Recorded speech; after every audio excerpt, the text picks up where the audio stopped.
우리 서로 앞뒤 옆 사람하고 인사하겠습니다. 당신은 하나님의 기쁨입니다. 당신은 하나님의 복입니다. 동거리 오빠나 바로 예. 오늘 저와 여러분은 하나님의 기쁨이에요. 우리가 드리는 이 예배도 이 하나님의 기쁨이기 때문에 마치 아이들이 부모에게나 할머니 할아버지에게 재롱을 뜨는 것 같이 그런 즐거운 마음으로 거룩한 예배를 드려야 될 줄로 믿습니다. 세상의 우상을 섬기는 사람들도요, 이 전날 되면 목욕 제기를 하고 아주 깨끗하게 한답니다. 정신을 바짝 차린답니다. 제가 보니까 그럴 수밖에 없는 게요, 까딱 잘못하다가 자기들 죽으니까요. 오늘 우리가 전능하신 하나님을 믿는 사람들이 우리 하나님 앞에 예배드리니 이건 쇼가 아니에요. 어쩌면 이 순간에 내 몸과 마음과 뜻과 정성을 다 모두어서 주님이 십자가에 못 박혀 죽기까지 우리를 사랑하시고 화목 제물이 되어 주신 것 같이 거룩한 예물로 나를 드릴 수 있어야 됩니다.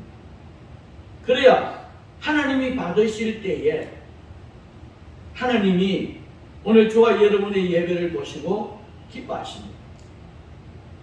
그래서 우리는 정말 하루 1시간 예배 드림을 온 마음을 다해서 정성을 다해서 예배를 드려야 될 줄로 믿습니다. 그런 마음으로 사실 예수님이 오신 것에 대하여 기뻐하고 즐거워하는 것은 있는데 다시 오실 예수님에 대해서는 여러분 두려워하지 않는 것 같더라고요. 여러분 다시 오시는 예수님을 맞이할 그때에 여러분 우리는요 돌이킬 수 없는 마지막 순간이 다가옵니다. 그래서 예수님이 다시 오실 그때는 완전히 달라지는 것 같아요. 어떤 사람은 감격의 순간이 될 수 있는가 하면 어떤 사람은 애국의 순간이 될 수 있다는 거죠. 그럼 오늘 저와 여러분은 어떤 순간을 맞이하시렵니까? 감격의 순간을 맞이하시렵니까? 아니면 돌이킬 수 없는 애국의 순간을 맞이하시렵니까? 우리 인간은요, 이 기다림의 연속입니다.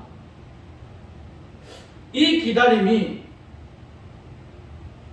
정말 예수 믿는 사람에게는 희망일 수도 있고요. 그러나 예수님을 믿지 않는 사람은 불행일 수 있습니다. 아니 불행입니다. 그래서 예수 믿는 사람에게는 이 예수님의 재림이 희망이 되니까 설레임이 있는 거예요. 정말 내가 사랑하는 나를 사랑해 주시는 그 예수님을 다시 영접한다라고 하는 생각을 했을 때는 설레임이 됩니다. 여러분 예수님을 만나는 일에 설렘이 없는 사람은 정말 불행한 사람이에요. 어떻게 보면 지난번에 말씀을 나누었던 것처럼 누굽니까? 예수님을 만나는 설레임 때문에 정말 행동을 했던, 보통 사람들이 할 수 없는 행동을 했던 사람이 있습니다. 삭개오죠. 그는 예수님을 만나기 위해서 어떻게 했어요? 나무에 올라가서 기다리고 있는 거예요. 예수님이 지나가시면서 모를 리가 없잖아요. 이미 지금 이 삭개오가 어떤 마음으로 지금 예수님을 만나는지를 알고 있잖아요. 그래서 지나가면서 삭개오를 바라보면서 내려온다.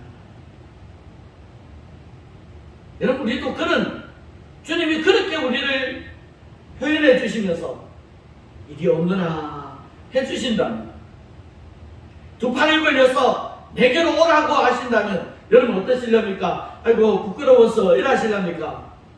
예수님이 오라고 하시는데 강력하게 당당하게 아니면 적극적으로 눈치코치 볼 것 없이 뛰어들어요. 우리 그런 마음을 가지고 있어야 돼요. 그런 설렘으로 예수님의 재림을 기다려야 됩니다. 그래서 예수님의 재림은 그런 설렘이 있기 때문에 예수님의 재림을 기다리는 수많은 사람들, 그리스도인들이 고통 가운데서도 슬픔 가운데서도 두려워하지 아니하고 견디고 이겨낼 수가 있었습니다. 지금은 바로 예수님의 재림을 기뻐하고 즐거워하면서 예수님을 기다리는 그 설레는 마음으로 우리가 신앙생활을 해야 될 줄로 믿습니다.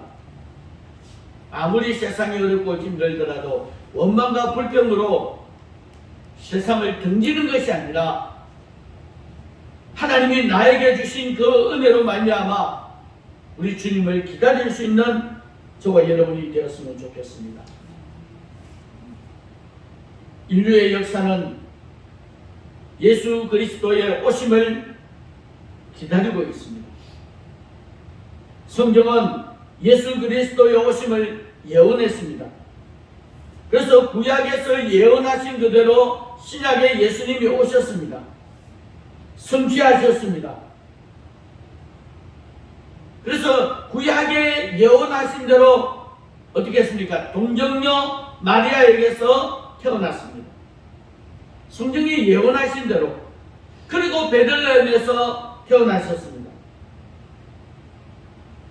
이렇게 예수님은 이미 예언하신 대로 성취하신 분입니다. 분명히 예수님은 성취하셔서 머지않아 그 시와 때는 알 수는 없지만 머지않아 예수님이 다시 재림하실 것이라고 하는 사실을 여러분 결코 잊어서는 안 됩니다. 왜 머지않아일까요?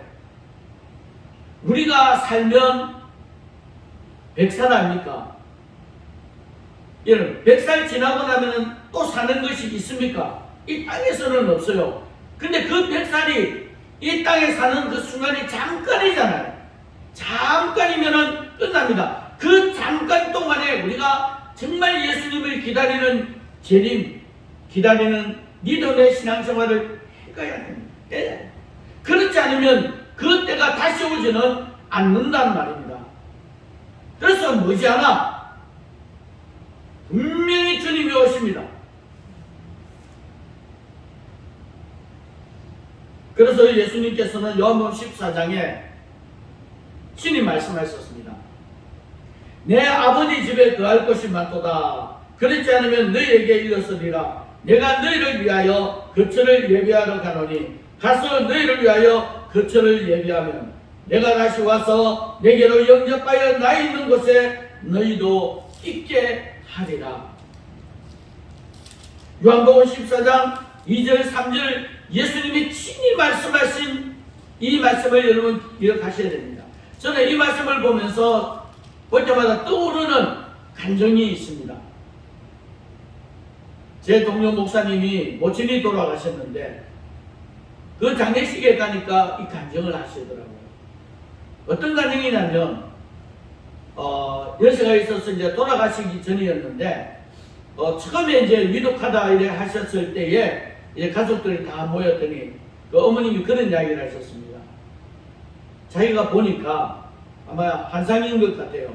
꿈인지 보니까 집이 있는데 그럼 그 집에 들어가는 현관이 있잖아요. 근데 현관이 아직 완성되지 않았더라 그랬어요. 그리고 그분이 그 모친이 그 이야기를 하시고는 돌아가시지 않았어요.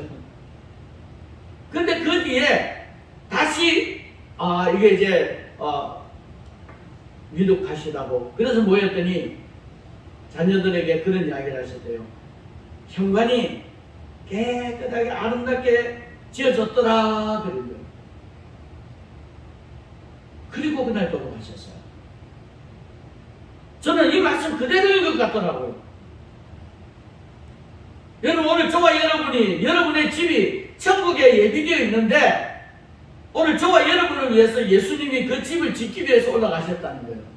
나의 거처를 영원한 거처를 마련하기 위해서 올라가셨다는 겁니다.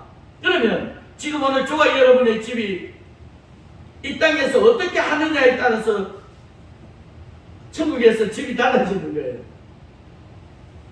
분명히 우리의 삶을 통해서 천국의 집과 오늘 저와 여러분의 삶이 연결되어진다고 저는 그렇게 믿어집니다. 예수님이 친히 하신 말씀이기 때문에 우리는 잊어서는 안 됩니다. 우리는 잠깐이니 이 땅에서, 이 세상에서 우리가 신앙생활, 믿음의 생활 잘함으로 말미암아 하나님의 나라 천국에서 예수님이 나의 거처를 아름다운 집으로 만들어 줄 줄로 믿습니다. 천국에서 내 거처 생각. 여러분, 우리는 이 땅에서는 내 집이 없을 수도 있고 또 내 집이 있을 수도 있잖아요. 근데 그 집이 영원한 내 집일까요? 내 집 아니잖아요, 그죠? 잠깐 이 세상에 살면서 하나님이 내게 주신, 우리의 삶을 통해 내게 주신 집이지만, 여러분, 하나님의 나라 천국의 내 집은요, 영원한 집입니다. 그 영원한 집을 포기하고 이 땅에서 잘 먹고 잘 살면서 우리 흔히 하는 말이 나를 위해서 사시겠습니까? 세상은요, 잠깐 있다가 없어지는 안개와 같다고 그랬습니다.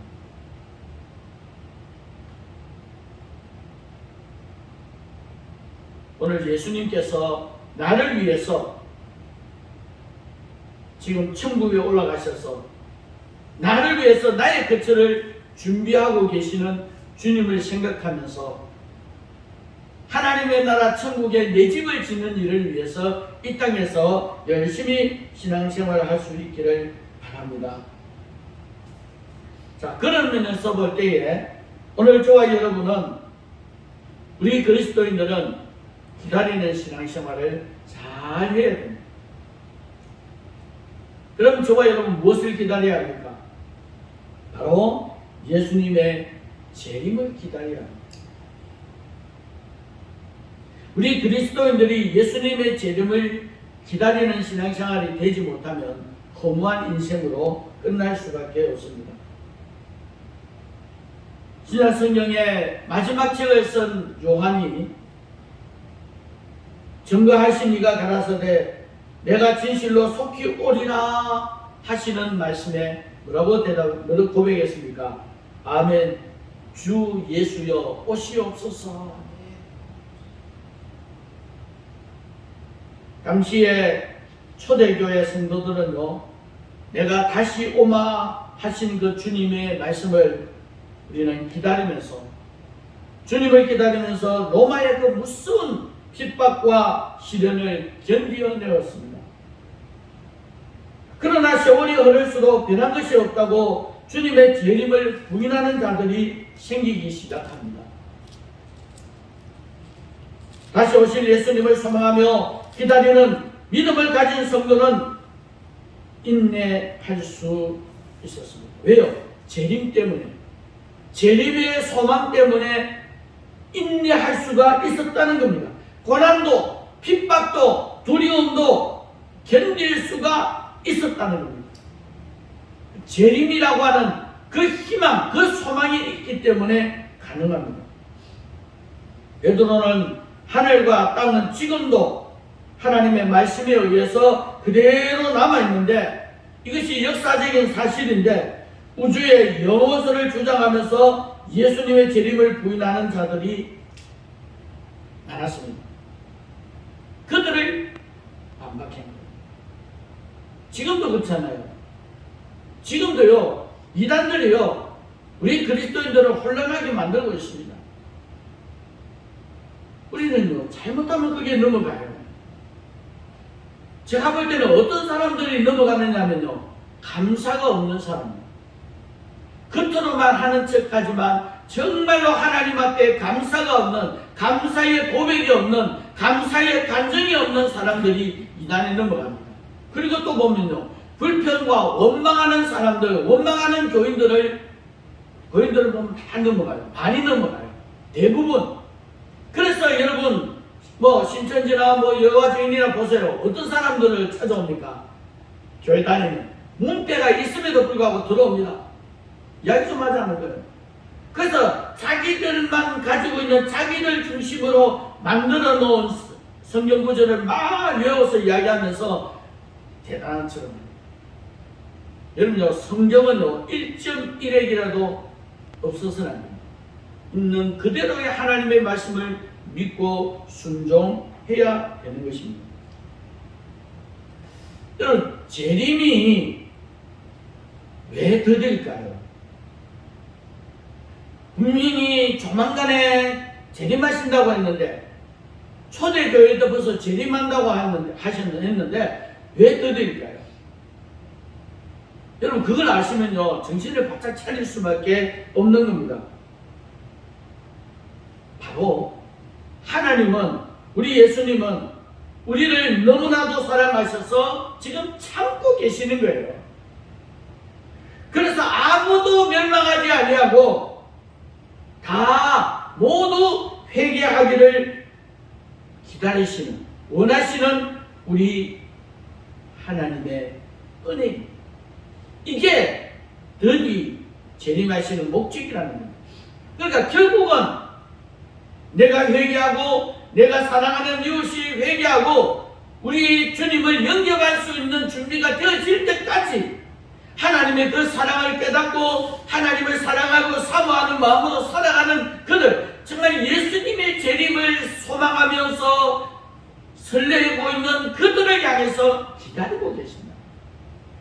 더 깊이 들어가면 나를 위해서 기다리고 계시는 거예요. 이게 예수님의 재림이 드디어오는 목적입니다. 두 번째로 기다리는 신앙은요, 예수님의 그 재림의 때가 임박했다라고 하는 것을 늘 기억해야 됩니다. 이 땅에 혼란이 올 때마다 나타나는 현상이 하나 있어요. 그게 뭐냐면 예수님의 재림과 종말의 이야기가 나옵니다. 이단들이 이때 뛰어들어 나옵니다. 여러분, 우리가 깨닫고 회개하고 정말 하나님 앞에 더 가까이 가야 되는데 이단들이 더 설치고 있어요. 때가 되었다고, 종말이 온다고 그렇게 이야기를 합니다. 그래서 거기에 유혹에 넘어가는 사람들은 이제 얼마 안 있으면 마지막 종말이 오니까 어떤 사람들은 재산을 받아서 막 바치기도 하고, 그 이단에게 참 엄청난 소용돌이 속에 우리 믿는 그리스도인들을 혼란하게 만드는 것입니다. 여러분, 이러한 유혹에 넘어가면 안 됩니다. 왜요? 성경에 말씀하고 있습니다. 예수님이 말씀했습니다. 종말의 때는, 재림의 때는 아무도 모른다는 겁니다. 천사도 모르고 아들도 모르고 오직 하나님만 아신다는 겁니다. 오직 아버지 하나님만 그 때를 알고 계십니다. 그러니까 그런 유혹에 넘어가면 안 됩니다. 그래서 성경은 마태복음 24장 42절에 그러므로 깨어있으라, 어느 날에 너희 주가 임하는지 너희가 알지 못함이니라. 주님의 날은 도적같이 온다고 했습니다. 도적은 예고 없이 오잖아요. 나에게 귀중한 것을 훔쳐가는 것이 도적입니다. 그런데 여러분, 불신자들에게는요, 예수님의 재림이 예고 없이 갑자기 오게 됩니다. 그러니까 예고 없이 갑자기 오게 된다라고 하는 것은 불신자들, 예수님을 믿지 않는 자들을 향해서 하시는 말씀입니다. 근데 우리는 왜요? 우리는 예고되어 있습니다. 아니, 예수님을 영접하고 예수님을 믿는 그리스도인에게는 예고되어 있습니다. 다만 그 때와 기한만은 모르고 있습니다. 그래서 성경은 깨어있으라, 깨어있으라, 정신을 차리고 있으라. 예수님을 믿는 그리스도인 누구입니까? 하나님의 자녀잖아요.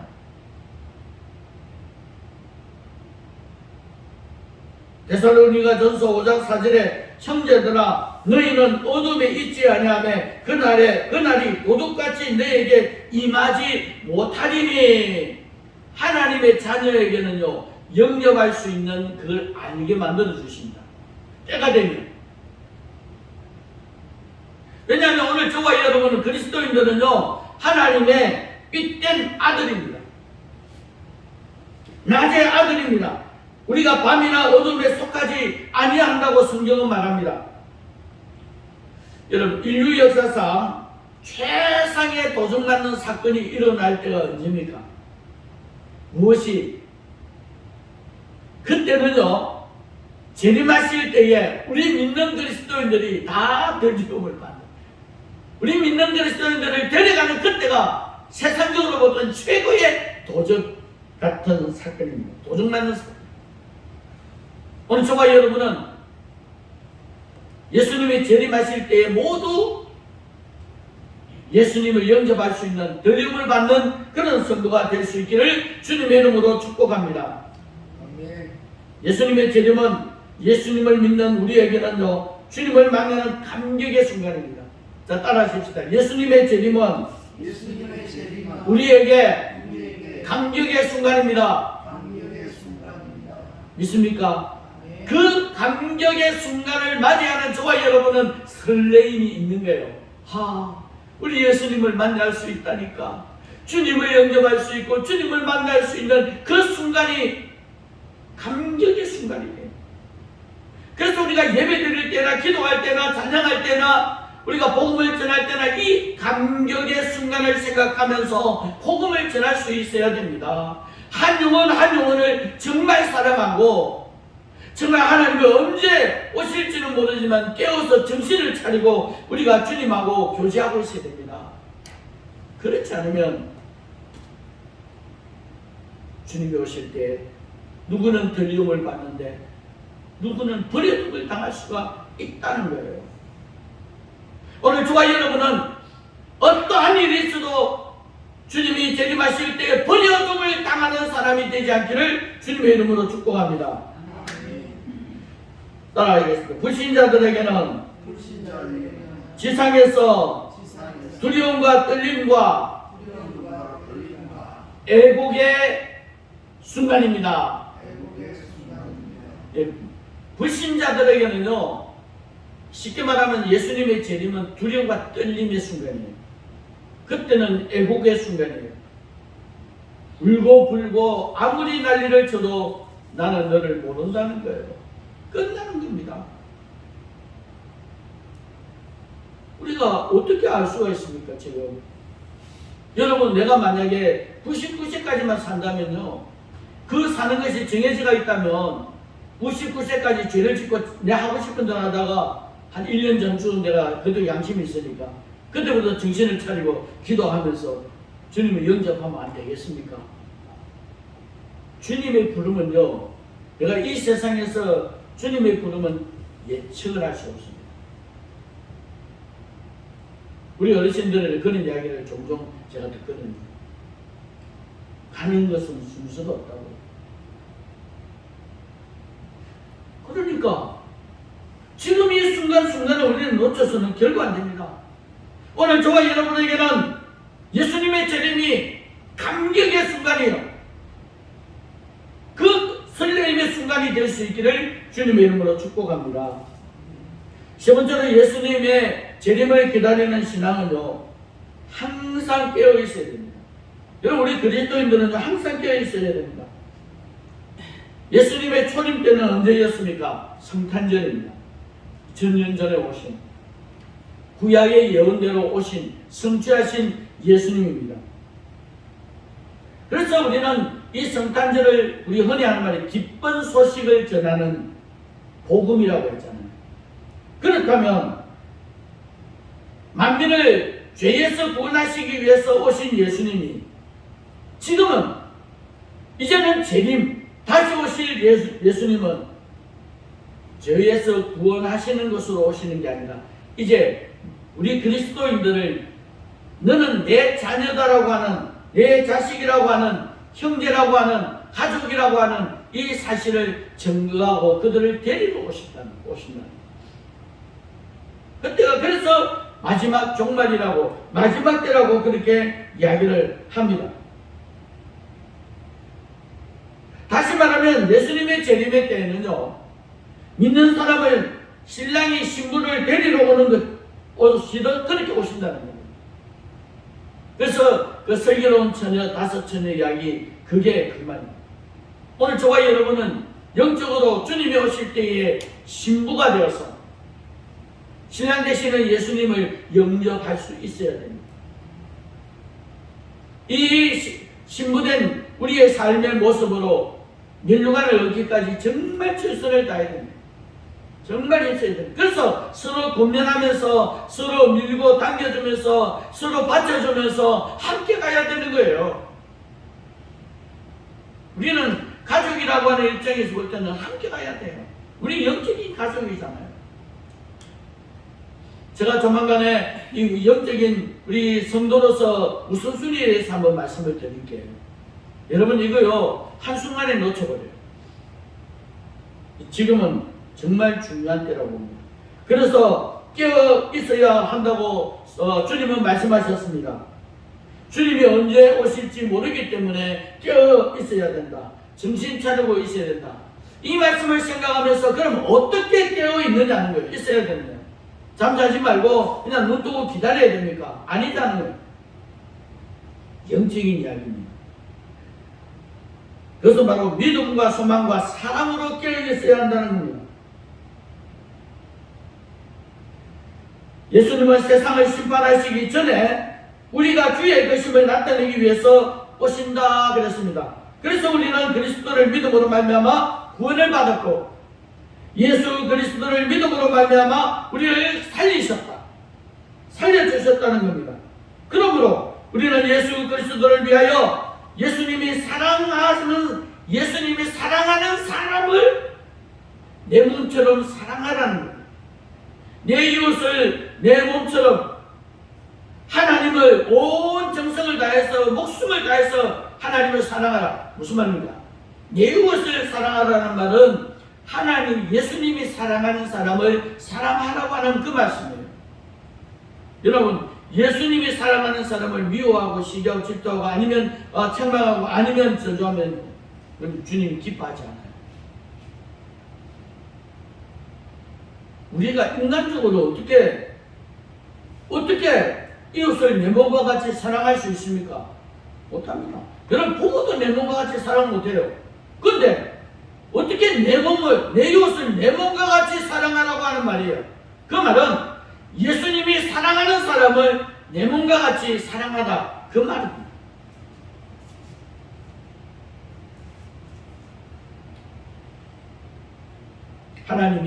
예수님이 나를 살리신 것은요 나를 위해서 살아라는 것이 아니에요.